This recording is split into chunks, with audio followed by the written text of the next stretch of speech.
Canadians are a charitable people, and when the propagandists want to get their way, well, they'll tug on our heartstrings.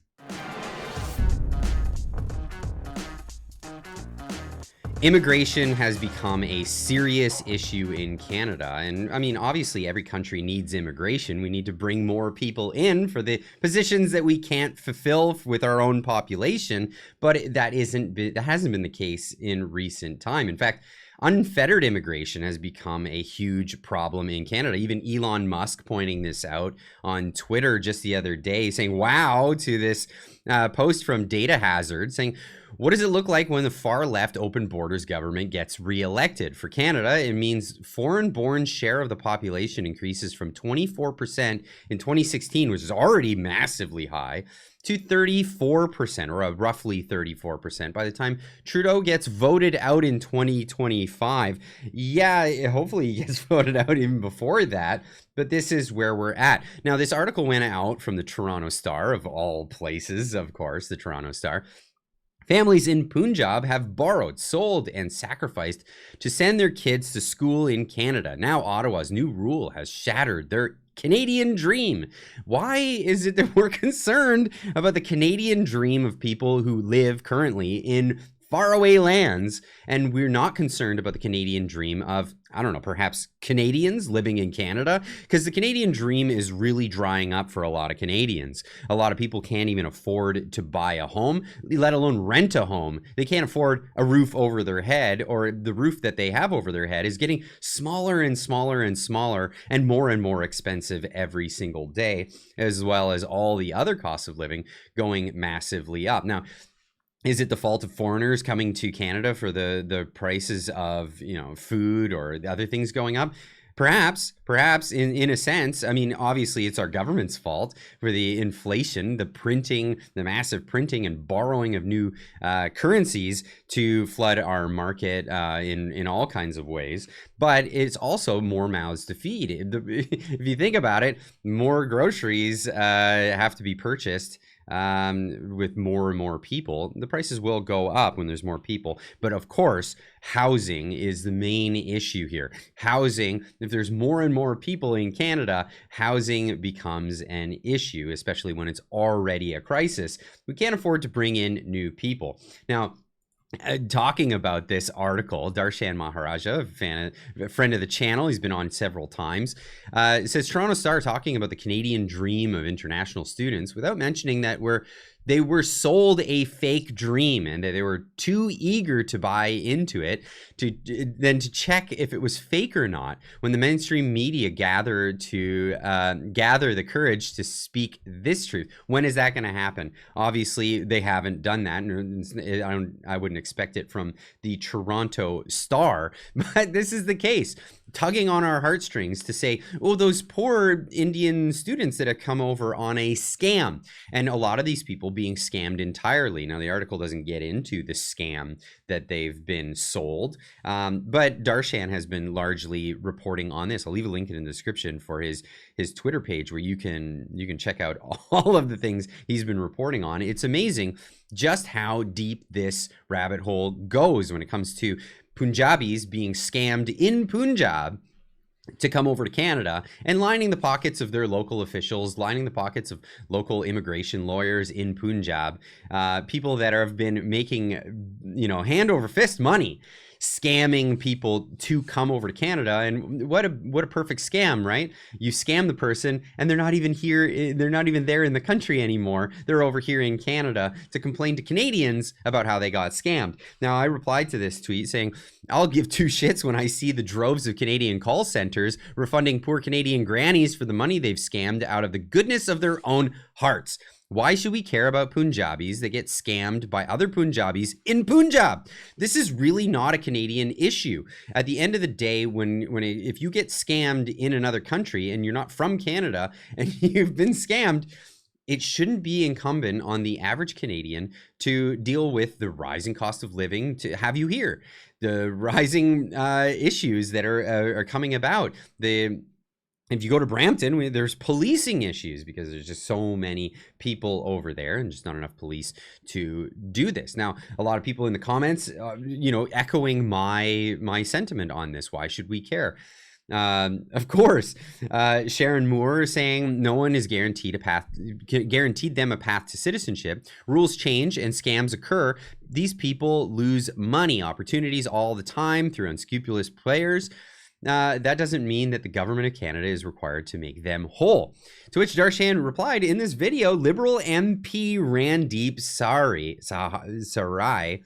is clearly saying that all international students and temporary foreign workers will get permanent residency. This is the crazy thing about it. It says temporary in the name, temporary student, temporary worker, temporary this or that, but they're ignoring the temporary part, and so is our government, and trying to convince people, no, don't even think about the word temporary in this. We're going to create pathways to citizenship for these people. This was completely misleading and therefore irresponsible of him to tout. This is irresponsible of these particular government officials. It shouldn't be incumbent again on Canadians to make these people whole. On January 31st, 2022, I tabled my private member's motion M44. On May 11th, my motion was adopted unanimously in the House. I'm happy to announce that on the first day of Parliament, the Minister of Immigration, Sean Fraser, tabled his response, Strategies to Expand Pathways to Permanent Residency. This includes 5 strategic pillars, including leveraging the increased spaces in the 2022 to 2024 Immigration Levels Plan, increasing flexibility in immigration selection tools, enhancing permanent immigration programs and pilots, supporting communities in attracting and retaining newcomers, and building operational capacity. As the Minister implements these strategies in the coming months, we will keep you updated. In the meantime, please click on the link for a copy of the Minister's response, and I look forward to making sure all temporary foreign workers and international students find a pathway to permanent residency. Temporary, permanent. These are things, I don't know why those words are exchangeable, because they're not exchangeable things. Temporary means you're going to do the thing that you came to do temporarily, and then you go on your way. Now, if you want to become a permanent citizen, there is a pathway to do that already. You don't have to do it from here. Why do you have to come all the way to Canada to go to one of our schools? Well, that's because, as Mark Miller said, who after Sean Fraser lost his job as the immigration minister and is now the housing minister. Why would you put the guy who's in charge, who was in charge of creating the mess, to be the guy to get rid of the mess in the housing industry? Anyways, Mark Miller was famously said, these people are an asset. They're a lucrative asset at that. Most of these people not doing what they were saying that they're doing. Of course, the article from Toronto Star is highlighting a engineering student, but is this what most of these students are doing? No. They're getting, sham business degrees in massage parlors or above massage parlors in some makeshift place that's just a mill to make diplomas and defraud the Canadian people and bring more people into the country on false pretenses, on false promises that they're going to be,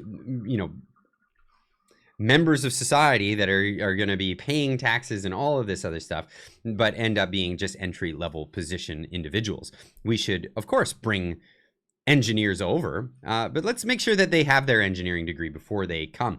Bratney on Twitter saying to send their kids to school, in quotes. That's the problem. They're students. Then they leave when their studies are over. Or if you do become an engineer, that would be the ideal thing. Yeah, we need more engineers here in Canada. But what happens? No. They get their sham college degree. They have no usefulness in any meaningful employ other than the things that we see a lot of people being employed for. Tim Hortons, Uber, all of these entry-level positions. And then they come out and they protest. They protest. Here's Jason saying they came here as students. Once you finish your course, you're no longer a student and you can't, and your stay in Canada is over. Gather your belongings and head home. I don't understand why that's so hard to comprehend. It was because they're being lied to. And that's the main issue here in Canada. People are being lied to. And is that the problem of the average Canadian? Is this something that we should all have to pay for? Do we have to pay for the lies that were given to people before they even came over? Or do people have to just realize, oh, darn, I got scammed? Just like that old granny who lost her life savings because she gave it to some guy on the telephone with a thick accent. Yeah, sorry, it really sucks. It really sucks. But until we see restitution, exactly, and this is my point. Until we see restitution for those grannies, I don't think we should see we should be handing over restitution, at least not on the dime of the Canadian taxpayer, on the dime of the Canadian, just the average Canadian who has to pay higher costs of living.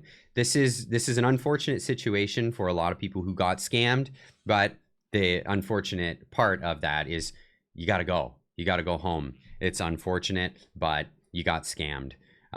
Hopefully later down the road, if you do want to come to Canada, do so on the merit system. We would be happy to have you if you went to college over there and got your engineering degree or what have you. And that's really the point. Anyway, I'd love to hear what you have to think about this situation. Leave a comment in the comment section down below.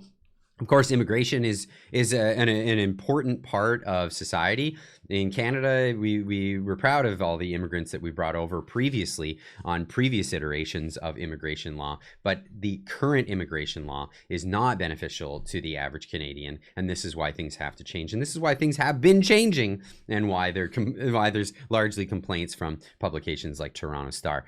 Leave a comment in the comment section down below. We'll see you tonight in the live stream. We got Marty up north is going to be joining. A few other guests that are unconfirmed, but will definitely be doing the live stream. So click that notification bell.